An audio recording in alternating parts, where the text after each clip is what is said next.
जरा सोचिए, क्या हो अगर कोई अरबपति अपनी सारी की सारी दौलत मतलब पूरे 3,000 करोड़ अपने बेटे को नहीं बल्कि एक कुत्ते के नाम कर दे।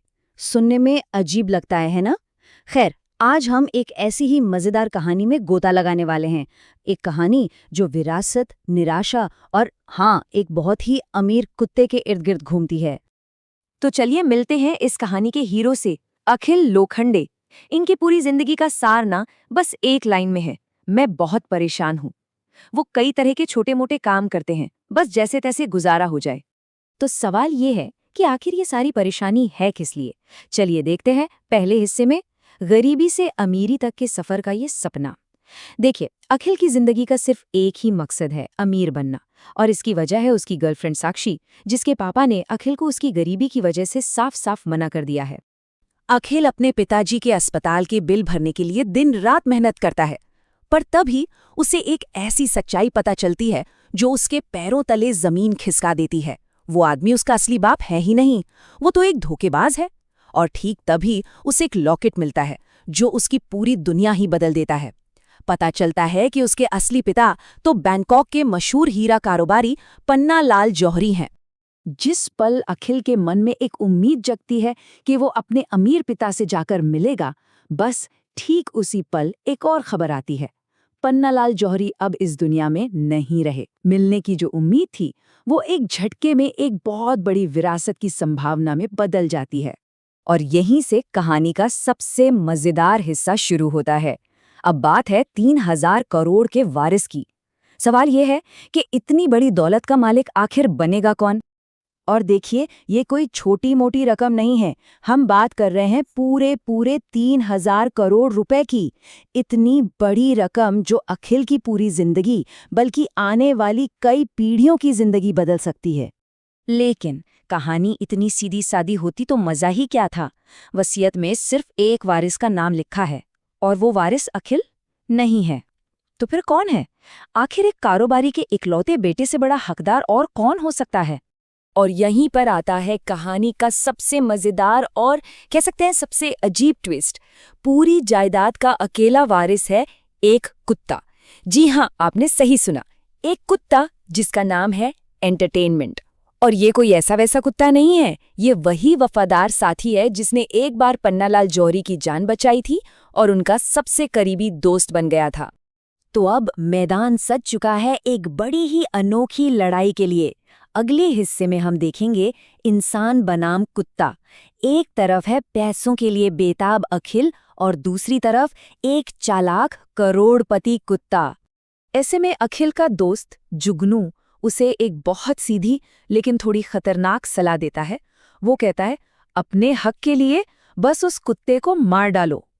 जुगनू को लगता है कि इस कुत्ते को रास्ते से हटाने के बाद ही अखिल को उसकी विरासत मिल सकती है। इसके बाद शुरू होता है एंटरटेनमेंट को मारने की कोशिशों का एक मजेदार सिलसिला। जैसे कि ये ट्रेडमिल वाला प्लान। आइडिया तो था कुत्ते को करंट देने का, लेकिन किस्मत देखिए, हमारे हीरो को खुद ही जोर का झटका लग जाता है। इससे एक बात तो साफ हो जाती है, अखिल एक अच्छा विलन तो बिल्कुल नहीं बन सकता। अखिल जब इस कुत्ते के साथ ही उलझा हुआ था, तभी कहानी में असली विलन्स की एंट्री होती है। ये है पन्ना लाल के लालची चचेरे भाई करण और अर्जुन। और जाहिर सी बात है, उनकी नजर भी उन 3,000 करोड़ पर ही टिकी है। और यहीं से कहानी का पूरा फोकस ही बदल जाता है। अखिल का पहला दुश्मन एक बेगुनाह जानवर था, पर अब असली खतरा सामने खड़ा है, करण और अर्जुन जैसे बेरहम इंसान। अखिल को धीरे धीरे ये एहसास होने लगता है कि उसका असली दुश्मन वो कुत्ता है ही नहीं, बल्कि ये लोग हैं। और इसके बाद कहानी एक ऐसा मोड़ लेती है जिसकी किसी ने कल्पना भी नहीं की होगी। अब वक्त है एक अनोखे गठबंधन का। पुराने दुश्मन अब अपनी जान बचाने के लिए एक दूसरे का साथ देंगे। होता यह है कि करण और अर्जुन के एक हमले के दौरान एंटरटेनर अखिल की जान बचाता है। बस यही वो पल है जब अखिल का दिल पूरी तरह से बदल जाता है। उसे ये महसूस होता है कि इस जानवर ने उसके लिए वो वफादारी दिखाई है जो शायद उसे किसी इंसान से कभी नहीं मिली। तो अब अखिल और एंटरटेनमेंट की ये नई टीम करण और अर्जुन को हराने के लिए बड़े ही अजीबोगरीब प्लान बनाती है। पहले तो साक्षी का इस्तेमाल करके दोनों भाइयों में फूट डालने की कोशिश करते हैं, जो कि फेल हो जाती है।